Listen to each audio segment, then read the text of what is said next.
Hello नमस्कार दोस्तों, मैं स्टडी 81 पर अनुज वर्मा आप सभी लोगों का स्वागत करता हूं। आज हमारा टॉपिक है संज्ञा।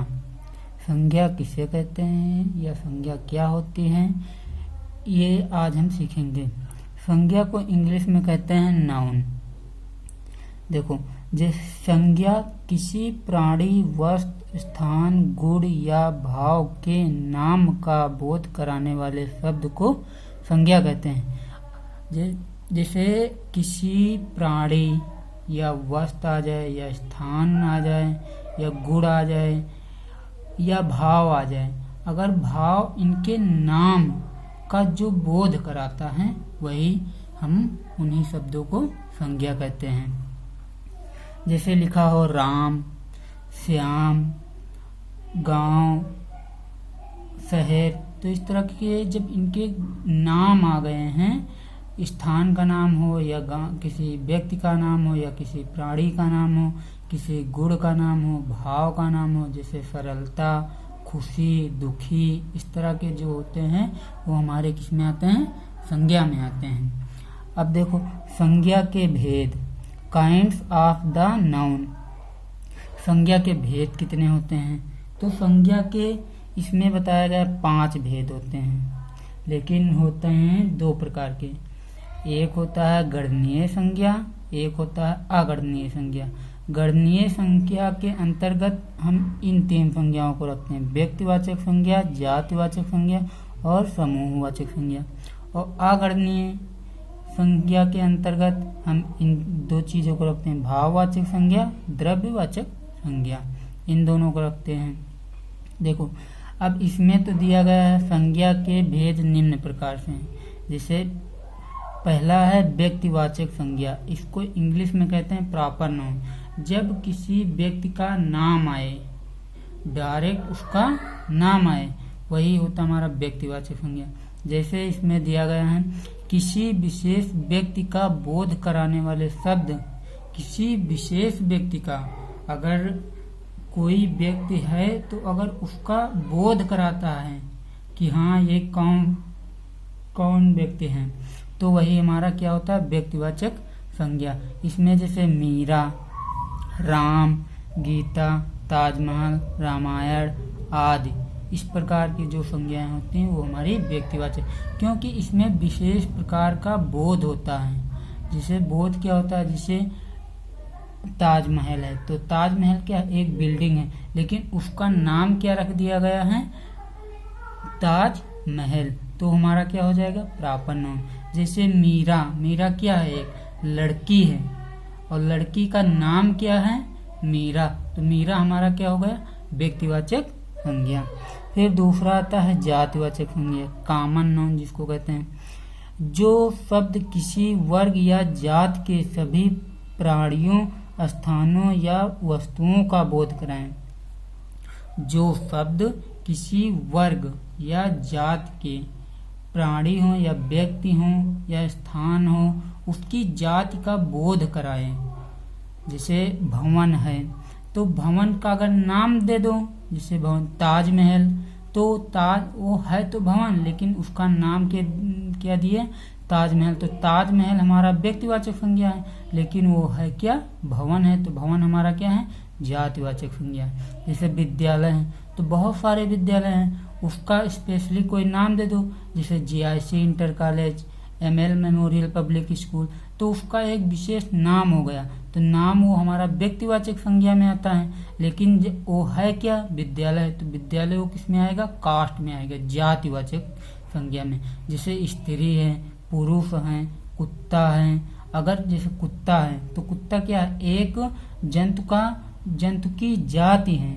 अगर उसको किसी विशेष नाम से पुकारते हो, जैसे डॉगी, पम्मी, इस तरह के अगर नाम से पुकारते हैं, तो जब नाम उसका रख दोगे तो प्रॉपर नाउन हो जाएगा। अगर सिर्फ कुत्ता कहते हो तो हमारा क्या हो जाएगा? कॉमन नाउन हो जाएगा। पुस्तक है, आदि है, इस तरह के शब्द जो होते हैं वो हमारे जातिवाचक संज्ञा में आते हैं। फिर तीसरा आता है भाववाचक संज्ञा। भाववाचक संज्ञा क्या होती है? इसको इंग्लिश में कहते हैं अब्स्ट्रैक्ट नाउन। अब्स्ट्रैक्ट जो शरीर के अंदर भाव उत्पन्न हो, जिसको महसूस कर सकते हो। जैसे देखो, जिन शब्दों से किसी व्यक्ति, वस्तु या स्थान के गुण, धर्म, दशा, अवस्था या भाव का बोध हो। जैसे उसका गुण कैसा है, अगर किसी व्यक्ति, वस्तु या स्थान का उसका क्वालिटी, धर्म, दशा, अवस्था या कोई भाव उसके से महसूस जो कर सकते हैं, वही हमारी क्या है, भाववाचक संज्ञा होती है। इस जैसे देखो, सफलता हो गया, बीमारी हो गई, सुंदरता हो गया, बचपन हो गया, मिठास हो गया। तो बचपन को सिर्फ महसूस कर सकते हो कि हाँ हमारा बचपन इस तरह से बीता, तो उसको हम महसूस कर सकते हैं और मन में हमारे भाव भी उत्पन्न हो सकता है, वही हमारा क्या होता है, भाववाचक संज्ञा होता है। फिर अगला आता है कलेक्टिव नाउन, समूहवाचक संज्ञा।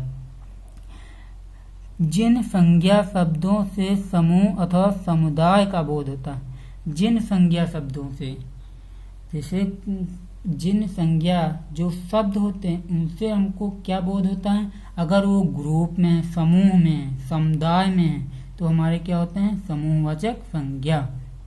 जैसे परिवार है, तो परिवार में 7-8 लोग रहते हो या 4-5 लोग, तो क्या है, समूह में है, तो हमारी क्या है, समूहवाचक संज्ञा। जैसे जनता हो गई, तो जनता, सेना, कक्षा, तो कक्षा में एक लड़का तो होगा नहीं, कक्षा में बहुत सारे लड़के होंगे, तो हमारा क्या है, समूहवाचक संज्ञा है। फिर अगला आता है द्रव्यवाचक संज्ञा।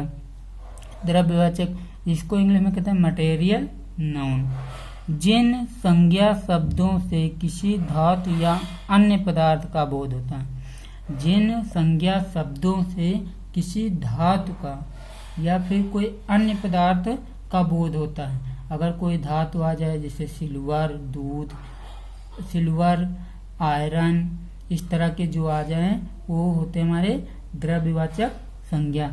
जैसे सोना, चांदी, हीरा, मोती, इस तरह के जो होते हैं ये धातु हैं, और अन्य पदार्थ भी हैं। जैसे धातु या अन्य पदार्थ का जो बोध हो, वही हमारे होते हैं द्रव्यवाचक संज्ञा। जैसे सोना, दूध, कपड़ा, लोहा, जल, इस तरह के जो हैं ये पदार्थ हैं, तो ये हमारे क्या हैं, द्रव्यवाचक संज्ञा।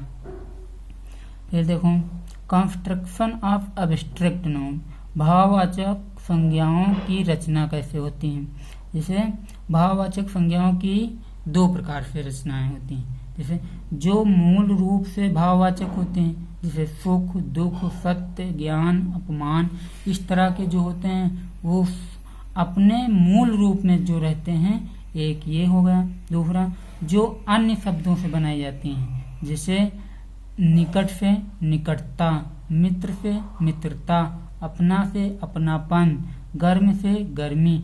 तो जो दूसरे चीजों से बनाई जाती हैं, जो दूसरे अन्य शब्दों से बनाई जाती हैं, वो हमारे भाववाचक संज्ञा होती हैं। एक तो मूल रूप में रहेंगी, जैसे सुख, दुख, ये मूल रूप में रहते हैं, और दूसरा क्या होता है, जो अन्य शब्दों से बनाई जाती हैं।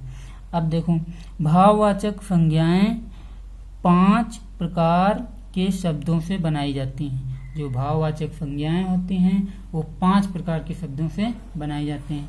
इनमें से कौन कौन, पहला जातिवाचक संज्ञा से। जैसे जातिवाचक संज्ञा से किस प्रकार बनाओगे, जैसे मनुष्य हैं, जैसे मनुष्य हैं, तो मनुष्य हमारा क्या है, एक जाति है, तो मनुष्य से हमारा बन गया मनुष्यता। तो मनुष्यता हमारा क्या है, एक भाववाचक संज्ञा है। जैसे नारी है, नारी हमारी क्या है, एक जातिवाचक संज्ञा। नारी से हमने बनाया भाववाचक संज्ञा नारित्व। जैसे बच्चा है, तो बच्चा से हमने बनाया बचपन, तो बच्चा हमारा एक जातिवाचक संज्ञा है, और इसको हमने भाववाचक संज्ञा में कन्वर्ट किया बचपन। दूसरा क्या है, सर्वनामों से। सर्वनाम जैसे अपना, तो अपना से अपनापन। जैसे स्व आ जाए, तो स्व से स्वात्व। जैसे मम आ जाए, मम से ममता। तो इस तरह के जो सर्वनाम होते हैं उनसे बनाई जाती हैं। फिर जैसे विशेषण से जैसे सुंदर, तो सुंदर क्या है, एक विशेषण है। विशेषण से किस प्रकार चेंज करोगे, तो सुंदर से सुंदरता। मीठा है तो मीठा एक विशेषण है, इसको भाववाचक संज्ञा बनाओगे तो मीठा से मिठास। जैसे गर्म है तो गर्म से गर्मी। फिर क्रिया से जैसे सजाना है तो सजाना हमारा क्या है, एक क्रिया है। सजाना से सजावट, सजावट क्या है, एक भाववाचक संज्ञा है। जैसे लड़ना क्या है, एक क्रिया है। और लड़ना से लड़ाई, लड़ाई क्या है हमारी, एक भाववाचक संज्ञा है। जैसे पढ़ना, तो पढ़ना क्या है, एक क्रिया है। और पढ़ाई एक क्या है, भाववाचक संज्ञा। जैसे लिखना, तो लिखना क्या है, एक क्रिया है, तो लिखना से लिखाई। जैसे फिर आ गया था अव्ययों से जैसे दूर से दूरी हो गया। दूर हमारा क्या है, एक अव्यय है। अव्यय चार प्रकार के होते हैं। जैसे क्रिया विशेषण अव्यय, संबंध सूचक अव्यय, संयोजक अव्यय और विस्मयार्थ बोधक अव्यय, 4 होते हैं। तो उसी में से जैसे दूर से दूरी हो गया, जैसे मना से मनाही हो गया। इस तरह के जो अव्यय होते हैं उनसे भी हमारी भाववाचक संज्ञा बनाई जा सकती हैं। फिर और आगे देखें,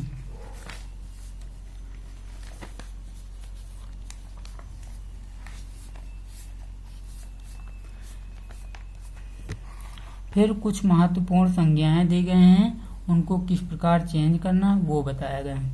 जैसे जातिवाचक संज्ञा, और एक तरफ जातिवाचक संज्ञा दी गई, एक तरफ भाववाचक संज्ञा बनाई गई है। जैसे व्यक्ति से व्यक्तित्व, दानव से दानवता, ममता से मातृत्व, कवि से कवित्व, समाज से सामाजिक, गुरु से गौरव या गुरुता, पशु से पशुता या पशुत्व, चोर से चोरी, ईश्वर से ऐश्वर्य, धीरज से धैर्य, जाति से जातीयता, स्त्री से स्त्रीत्व। तो एक तरफ जातिवाचक संज्ञा बताई गई है और जातिवाचक से भाववाचक संज्ञा किस प्रकार बनाई गई ये बताया गया। दूसरा क्या है, सर्वनाम से किस प्रकार बनाई जाती हैं, वो कुछ एग्जाम्पल दिए। जैसे अपना है तो अपना से अपनापन, सर्व है तो सर्व से सर्वस्व, पराया है तो परायापन, निजी है तो निजित्व, स्व है तो स्वात्व। फिर दिया गया विशेषणों से कुछ भाववाचक संज्ञाएं उत्पन्न की गई, उनके एग्जाम्पल दिए गए हैं। जैसे आवश्यक है तो आवश्यकता, कम है तो कमी, सफेद है तो सफेदी, बुरा है बुराई, वीर से वीरता, सर्द से सर्दी, सरल से सरलता, लाल से लालिमा, सफल से सफलता, मधुर से मधुरता, भला से भलाई, एक से एकता। तो इस तरह के जो विशेषण होते हैं उनसे भी हम भाववाचक संज्ञा बना सकते हैं।